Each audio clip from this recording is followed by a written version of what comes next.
Be me late 20s. Nothing remarkable about me working as a financial analyst at a mid-tier tech company, call it Innovate Forward for convenience.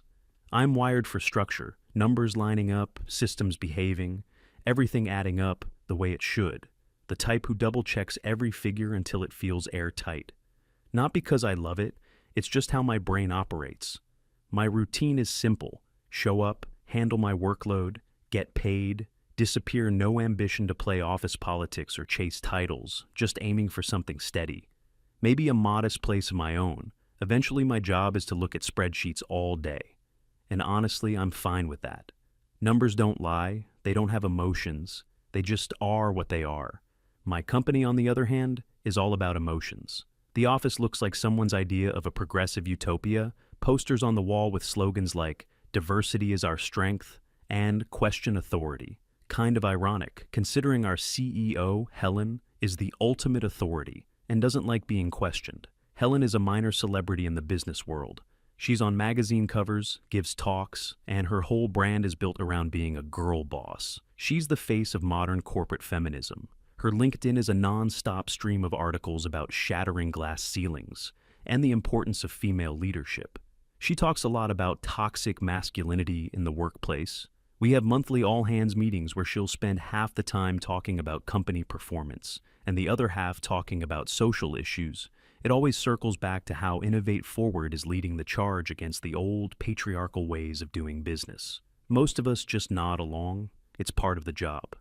The men in the office have learned to be very quiet. You say the wrong thing, even by accident, and you could be called into an HR meeting. Our head of HR is a woman named Danielle. She's Helen's right hand. The enforcer Danielle speaks entirely in corporate buzzwords. Everything is about synergy, creating safe spaces, and unpacking our unconscious biases. She can turn any conversation into a lecture on privilege. So, yeah, the vibe is a little tense. If you're a dude, you just learn to smile, agree, and focus on your work. My cubicle is next to a woman named Mary. Mary is quiet. Like me, she's in the data entry department. She's been here longer than I have. Sometimes we'll have a brief normal conversation by the water cooler, just about weekend plans or a new movie. Nothing about work politics. She seems nice, but also kind of perpetually nervous. I get the feeling she's seen a lot of people come and go. Anyway, life is fine. I'm not complaining, the pay is decent and the work is steady. A few months ago, I was tasked with doing a deep dive into our third quarter, expenditures standard procedure. Just preparing for the end-of-year audit, I'm going through invoices, cross-referencing purchase orders, the usual boring stuff. I'm in the zone, just chugging along, when I notice something odd. There are several large payments made to an outside consulting firm, a company called Aura Strategies LLC. The amounts are significant, not small change. We're talking multiple payments, each one tens of thousands of dollars. The first thing that catches my eye is that they're all round numbers: $50,000, $75,000, $100,000 in my line of work. Round numbers are a bit of a red flag. Invoices are usually for specific amounts, like $49,872.54. A perfect round number often means someone just picked a number out of thin air. I pull up the first invoice from Aura Strategies. The description of services is incredibly vague. It just says, "Leadership and Brand Synergy Consultation." What does that even mean? It's corporate word salad. I check the other invoices. Same thing, Q3 Strategic Empowerment Workshop, Executive Outreach and Vision Alignment. It's meaningless jargon, but the payments are very real. My job is to verify these things, so I start my normal process first. I check our internal vendor database. Aura Strategies LLC is listed, but the file is thin, just a contact name and an address, which is just a PO. Box, no phone number, no website listed. That's strange for a consulting firm that's supposedly good enough to command these kinds of fees. I do a quick web search for Aura Strategies LLC. Nothing. No official website, no LinkedIn profile for the company, no articles mentioning them. A ghost. This is getting weird. A firm charging six figures for vision alignment should at least have a basic website. My curiosity is officially piqued. Now this isn't just a messy file. This feels wrong. I decide to dig a little deeper. My next step is to check state business registrations records. It's public information, you just have to know where to look. I find the registration for Aura Strategies LLC. It was formed less than a year ago. That's another red flag. We're paying a brand new company huge sums of money. Then I look at the name of the registered agent, the person who legally owns the company. The name doesn't ring any bells, but the address listed for the owner is in a very wealthy part of a neighboring state on a whim. I do a search for that name, and I cross-reference it with Helen's name, and that's when I find it a wedding announcement from a few years back. In a High Society magazine's online archive, the owner of Aura Strategies LLC is listed as the maid of honor at the wedding of Helen's younger sister. It's not a direct relative, but it's a very close connection. One that's definitely not disclosed in our vendor files. My heart starts beating a little faster. This is a massive conflict of interest, at the very least, but it still doesn't explain the ghost company and the vague invoices. I feel like I'm pulling on a thread, and I need to see where it leads. I have a feeling the answer isn't in my accounting software.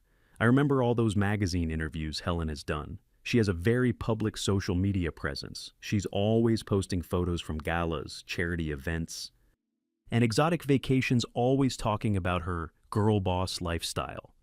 I open up her public social media profile. I start with the date of the first payment to Aura Strategies, a $50,000 payment for leadership and brand synergy consultation. I scroll through Helen's feed to that exact week, and there it is, a photo of her at a high-end fashion event. She's wearing a designer dress that I know for a fact costs a fortune in the caption. She talks about the importance of women dressing for success and investing in themselves. My stomach drops. No way it could be a coincidence. I check the next payment date, a $100,000 invoice for an executive outreach and vision alignment. I scroll through her feed again. That same weekend, she posted a series of photos from a wellness retreat in the Caribbean. She flew there on a private jet. The photos are of her on a yacht with a caption about how important it is for female leaders to recharge and avoid burnout.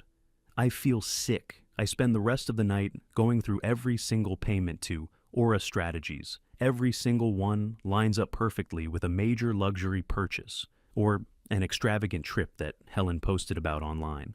A $75,000 payment corresponds to her buying a rare, limited edition handbag she showed off at a conference. Another large payment matches a weekend trip to a European city, where she stayed in a ridiculously expensive hotel suite. It's not a coincidence, it's a pattern, a blatant, arrogant pattern of embezzlement. She set up a shell company through a trusted friend or family member. She has the company send bogus invoices to Innovate Forward for consulting services. She, as the CEO, approves the payments, and then the money is funneled right back to her to fund her lavish lifestyle. She's stealing from her own company, the same company she claims to be building into a progressive haven, all the talk about empowering women and fighting the patriarchy. It's a smokescreen. She's using the company's money to buy designer clothes and fly on private jets. I lean back in my chair and just stare at my screen. I have a folder on my desktop with everything, screenshots of the invoices, the company registration, the social media posts with dates, the wedding announcement connecting the names. It's an open and shut case of fraud. I feel a wave of anxiety wash over me. What do I do with this? This isn't just a clerical error. This is a crime committed by the most powerful person in my company. The person who has the power to destroy my career with a single email. My first instinct is to just delete the folder and pretend I never saw anything. Just go back to my boring, safe life. It's not my problem, right? But my brain won't let it go. The numbers don't add up. It's fundamentally wrong, and that bothers the part of me that believes in order and rules. She's not just stealing, she's doing it while standing on a soapbox and lecturing everyone else on morality. The hypocrisy is what really gets to me. I think about all the times we had to sit through her speeches about ethics and transparency, all the mandatory training sessions about corporate responsibility. It was all a lie. I barely sleep that night. I keep going over it in my head. I could go to the board of directors, but they're all her friends. She handpicked them. They would probably just sweep it under the rug and fire me for causing trouble. I could go to the authorities, but that's a huge step. I'd need a lawyer, and I can't afford one, plus it would turn my life into a circus. I decide there's only one correct way to handle this. According to the employee handbook, that Danielle is so fond of quoting, I have to follow the internal protocol. I have to report it through the proper channels. I have to trust the system. So, the next morning, I come into the office looking tired but determined. I spend 2 hours composing the most neutral, professional, fact-based email of my life. I address it to Danielle, the head of HR. The subject line is Inquiry Regarding Vendor Invoices. I don't make any accusations. I don't mention Helen's name. I simply state that during a routine review, I found irregularities concerning payments to a vendor named Aura Strategies LLC. I list the invoice numbers and dates. I point out the lack of a company website or public presence I mention, the conflict of interest regarding the company's ownership. I attach a few key documents, but not the social media stuff. I decide to hold that back for now. I end the email by saying, I believe these findings warrant a further internal review to ensure compliance with company policy. Please let me know how you would like to proceed. It's perfect. It's just an employee doing his due diligence, reporting a potential issue to HR. I'm not a whistleblower. I'm just a good employee. I read it over 10 times, take a deep breath, and hit send for a moment. I feel a sense of relief. I did the right thing, the proper way. Now the ball is in their court. The rest of the day is nerve-wracking every time my email notification dings. My heart jumps, but nothing comes from Danielle. The day ends, and still no reply. I go home feeling uneasy the next day. Same thing. Silence. It's like I threw a rock into a pond and it didn't even make a ripple. I see Danielle in the hallway, and she walks right past me with a polite, cold smile, as if nothing is wrong. I start to doubt myself. Maybe I'm crazy, maybe I misinterpreted everything. But then I look at the files again. No, the evidence is clear. They're ignoring me. They're hoping I'll just drop it later that week. I'm getting coffee when Mary comes up to me. She looks even more nervous than usual. She speaks in a very low voice. Jerome, I'm probably not supposed to say anything, but be careful. I ask her what she means. She just shakes her head and scurries back to her desk. That's when I know for sure my email wasn't ignored. It was received. And now they're planning something. I decide I can't let them just bury this. I send a follow-up email to Danielle, very polite, very professional. Hi Danielle, just following up on my previous email regarding Aura Strategies LLC. I wanted to ensure you had received it and see if there are any updates on the internal review. This time, I get a reply within minutes. It's a single sentence. Jerome, your concerns have been noted. The matter is being handled. It's the coldest, most dismissive email I've ever received. It's a clear message. Drop it. Now. But I can't. I feel like I'm in too deep. If I back down now, I'll always be the guy who knew and did nothing. And worse, they'll know that. I know I'll have this hanging over my head forever. I feel trapped. A few more days. Passed in silence, the tension is killing me. I can't focus on my work. I feel like everyone is watching me. Then on a Friday afternoon, I get an email. It's from Danielle's assistant. Meeting invitation, follow-up discussion. It's for Monday morning. The attendees are me, Danielle, and Helen. My blood runs cold. This isn't an internal review. This is an ambush. That weekend was one of the longest of my life. I couldn't eat. I couldn't sleep. I just kept replaying everything in my head. The email, the silence, Mary's warning, the meeting invitation. It was a slow-motion train wreck, and I was tied to the tracks. I went over my folder of evidence 100 times, making sure everything was solid. The facts were undeniable, but I had a sinking feeling that facts weren't going to matter in that meeting. I thought about just not showing up, just ghosting the job. But that wasn't me. Plus, they'd just fire me anyway and control the narrative. I had to go. I had to face them. Monday morning arrived, cold and gray. I put on my best work clothes, trying to look professional and confident. But I felt like I was walking to my own execution. I walked into the office and the atmosphere felt different. Or maybe it was just me. People seemed to avoid my gaze.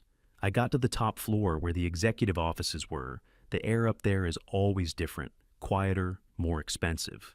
Danielle's assistant gave me a tight, fake smile and pointed toward the boardroom. They're ready for you, Jerome. I walked in. The room was huge, with a long, polished table and a panoramic view of the city. Helen and Danielle were sitting on one side of the table, perfectly composed. They looked like two judges about to pass. Sentence they didn't get up, Helen just gestured to the single chair on the opposite side of the table. I sat down. The chair felt cold. I put my briefcase on my lap, the one with all my printed-out evidence inside. A long, awkward silence hung in the air. Finally, Helen spoke. Her voice was calm, almost gentle, which was somehow more terrifying than if she had been yelling. She started by saying how much they valued a positive and collaborative work environment at Innovate Forward. She talked about the importance of trust, especially between employees and leadership. It was like listening to a pre-recorded speech. Then her tone shifted slightly. She said that recently it had come to her attention that my behavior was not aligned with the company's core values. I started to open my mouth to say that my email was just about a financial query, but she held up a hand to stop me. She wasn't finished. She went on to say that there had been concerns about my adversarial attitude, that I was creating a chilling effect in the finance department. I had no idea what she was talking about. I barely spoke to anyone outside of work-related matters. Danielle then chimed in, opening a folder in front of her. She had a very serious expression on her face. She explained that my recent actions, specifically my unsolicited and accusatory emails, were being interpreted as an attempt to undermine leadership. She used the phrase, "a pattern of insubordination." I couldn't believe what I was hearing. I had sent 2 polite professional emails following company protocol. Now they were twisting it into me, being some kind of rogue agent trying to stage a coup. I tried to interject again. I said, "This is about the invoices from Aura Strategies. I have documents showing a clear conflict of interest and financial irregularities. I was just doing my job." I started to reach for my briefcase. Helen let out a small, condescending laugh. She told me this meeting wasn't about invoices. This was about my conduct. She said my decision to obsessively investigate a female-owned vendor was problematic. She suggested it stemmed from an inability to accept female authority. She actually said the words toxic masculinity. My jaw almost hit the floor. They were turning this around completely. They were using their corporate shield of progressive politics to hide a simple case of fraud. They were painting me, the guy who found the fraud.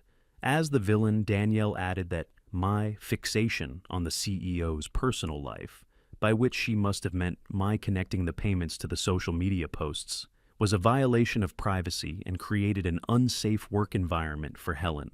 An unsafe work environment for the CEO, who was stealing millions of dollars? The absurdity of it was staggering. I finally just put my hands on the table and looked them both in the eye. I told them I had evidence, clear and simple evidence, that company funds were being misappropriated through a shell company owned by a family friend of Helen's. I said I was trying to protect the company. Helen's smile vanished. Her face became hard as stone. She looked at me with pure contempt. She told me my accusations were baseless, insulting, and slanderous. She said I was a disgruntled employee trying to damage the reputation of a successful woman because I couldn't stand to see her succeed. It was the ultimate reverse card. Every progressive buzzword they had ever preached was now being used as a weapon against me. I was experiencing the corporate version of being canceled, right there in that room. Danielle closed her folder with a sharp, final sound. She announced that based on my disruptive and defamatory behavior, and my refusal to engage constructively, they had no choice. My employment with Innovate Forward was terminated. Effective immediately, I just sat there, stunned into silence. I knew it was coming, but it still felt like a physical blow. Helen stood up. She told me she was deeply disappointed, that she had hoped I would be an ally to the cause of female empowerment, but clearly I was part of the problem. Then she walked out of the room without another glance in my direction. Danielle slid a packet of papers across the table to me. My termination letter and an NDA. She told me if I signed the NDA, they would give me a small severance package. The NDA would legally bar me from ever speaking about what happened at the company, or my reasons for leaving it was hush money. I looked at the paper. Then back at her, I pushed it back across the table. I told her I wasn't signing anything. Her fake professional demeanor finally cracked. She gave me a nasty look and told me I was making a big mistake. She said they would be noting in my file that I was fired for gross misconduct and creating a hostile work environment. She informed me that security was waiting outside to escort me from the building. I didn't say another word. I just picked up my briefcase and walked to the door outside. 2 large security guards were waiting. They didn't say anything, just gestured for me to walk ahead of them. They led me back to the main office floor, back to my desk. The entire office went silent. Everyone stopped typing and just stared. It was the walk of shame. Me, with 2 guards, walking through the rows of cubicles. They gave me a cardboard box and told me I had 5 minutes to gather my personal belongings. My hands were shaking as I packed my mug, a few photos, and a plant I could feel dozens of pairs of eyes on me. Some people looked away, pretending to be busy. Some looked on with a kind of morbid curiosity. I saw Mary. She was looking right at me, her face pale with shock and pity.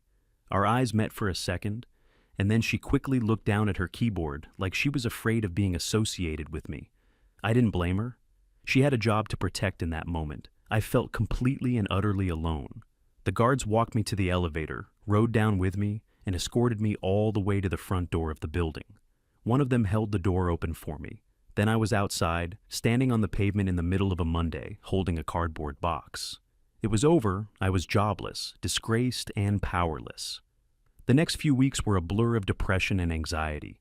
I tried to file for unemployment, but the company contested it, citing the gross misconduct charge. It was their word against mine. And they were a multi-million-dollar company.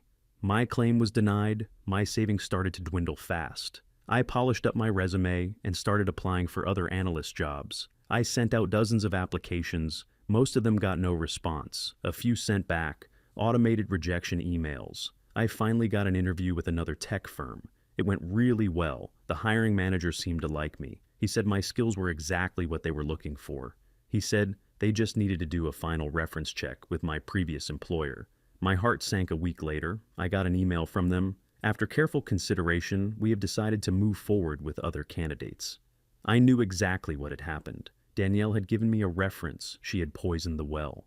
They hadn't just fired me. They had blacklisted me. They had taken my career, the one thing I had built for myself through hard work and diligence, and they had destroyed it. I was becoming desperate. I was running out of money for rent. The feeling of injustice was eating me alive every night. I'd lie awake, thinking about Helen on her private jet, paid for with stolen money. While I was worried about buying groceries, I thought about her smug face as she lectured me on toxic masculinity. I thought about all the employees who had to sit there and listen to her lies. I thought about Mary, too scared to even look at me. The system I had trusted had not only failed me, it had turned on me and crushed me. I had done everything by the book, and this was my reward. One night, I was sitting in my small, dark apartment, staring at my laptop.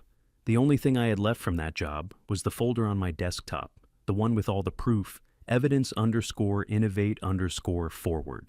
I had been so naive I had thought that presenting facts to people in power would make them do the right thing. I realized now that they didn't care about facts. They only cared about power. They had all the power, and I had none, or did I? I opened the folder one last time, the invoices, the bank records, the social media posts. It was all still there, a perfect, undeniable story of corruption and hypocrisy. They had taken my job, my reputation, and my future. They had left me with nothing to lose, and a man with nothing to lose is a man. You shouldn't have messed with a cold, calm feeling washed over me.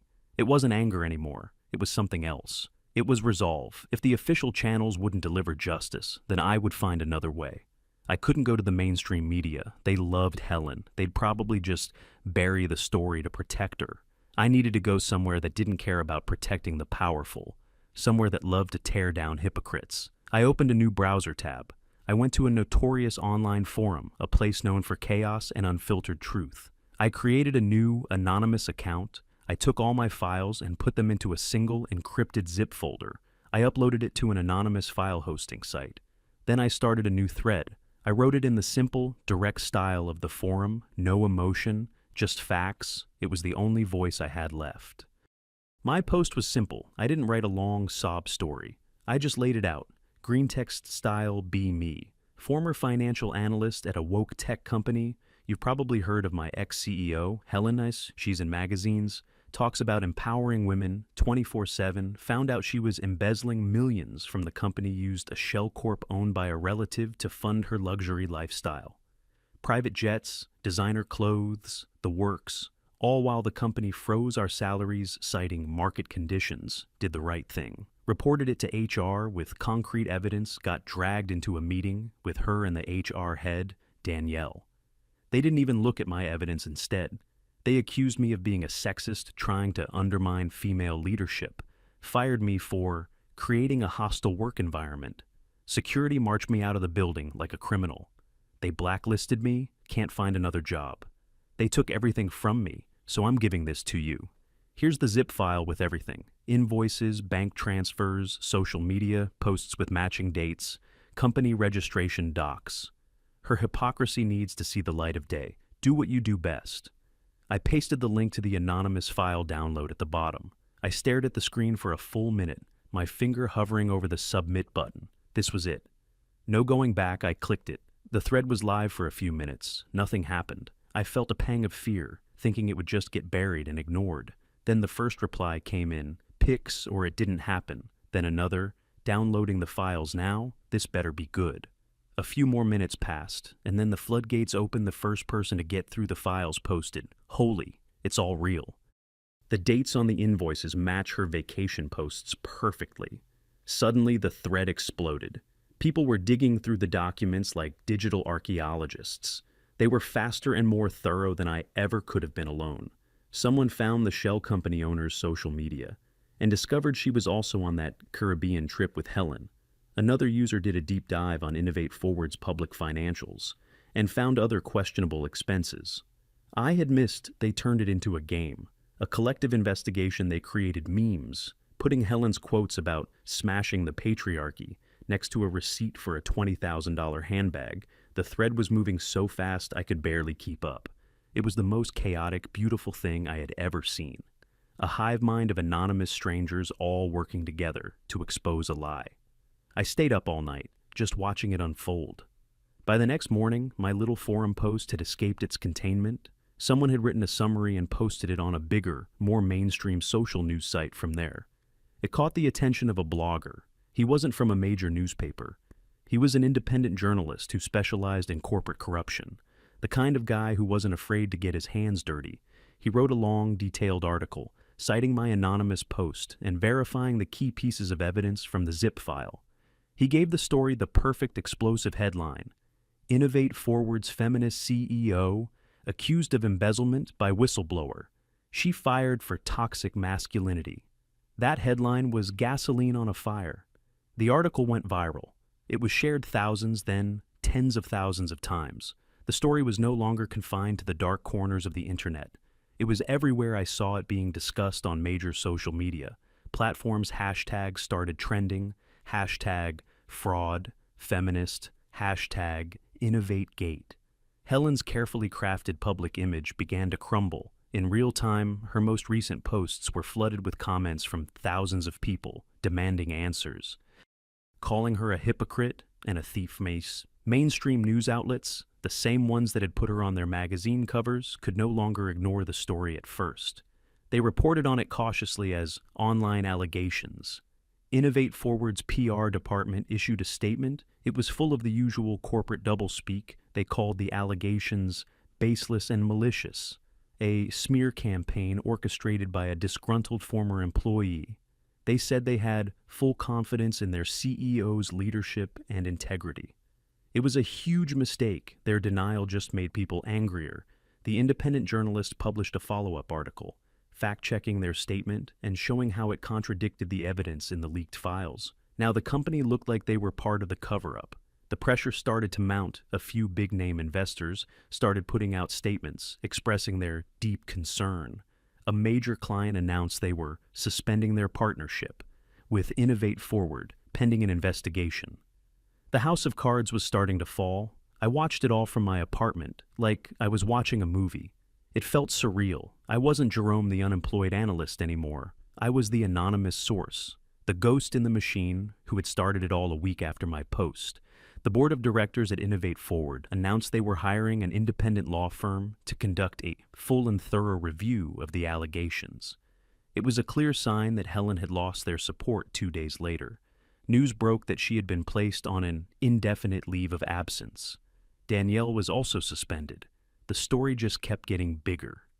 Financial regulators announced they were opening a formal investigation into the company's accounting practices. Paparazzi started camping outside Helen's lavish home. The photos of her were no longer glamorous. She looked stressed, pale, and angry. Caught by a long-lens camera as she was getting into her car, the fall was swift and brutal. A month after my post, the results of the internal investigation were announced. Innovate Forward fired Helen for cause they fired. Danielle for her role in the cover-up. They released a public statement admitting to significant financial misconduct by former leadership and promising to cooperate fully with the authorities. The company I knew was gone, its reputation in tatters. The final nail in the coffin came a few months later. Helen was formally charged with wire fraud and embezzlement. The news showed her doing the perp walk into a courthouse, trying to hide her face from the cameras with a designer coat.